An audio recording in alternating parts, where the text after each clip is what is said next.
Dans tous les accompagnements que je propose, il y a une structure, il y a un cheminement, il y a des étapes, bien sûr, qui sont personnalisées en fonction de chacun.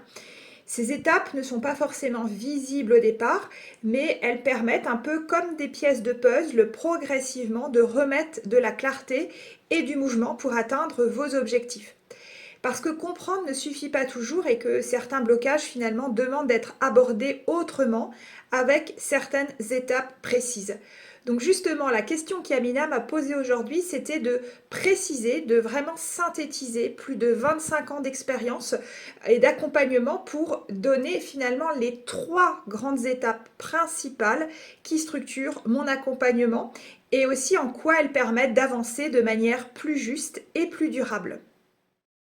Au fur et à mesure de tes accompagnements, est-ce que tu arriverais à pouvoir résumer ta méthode en trois étapes qui peuvent être clés pour pouvoir savoir exactement quelles étapes des personnes peuvent rencontrer justement. Oui, bah, c'est une très bonne question. Souvent, voilà, quand on a des années d'expérience et puis des outils divers et variés, arriver à résumer aussi, à clarifier.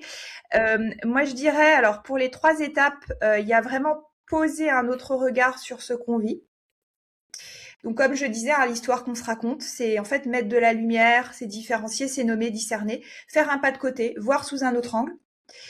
Après, il y a réintégrer des parts. Souvent, je parlais de trauma, mais on peut avoir vécu des phénomènes de dissociation, donc justement où parce que c'était trop intense, je me suis coupée de moi-même. Et le chemin, c'est d'aller récupérer en fait des parts de soi qu'on a souvent rejetées, dévalorisées, apprendre à ressentir sans se noyer, rétablir cette sécurité intérieure dont je parlais, mettre du sens.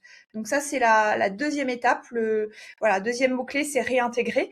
Et le troisième, ce serait incarner. C'est-à-dire, quand je disais avant, aller vers je me projette, je vis autrement, d'une autre façon.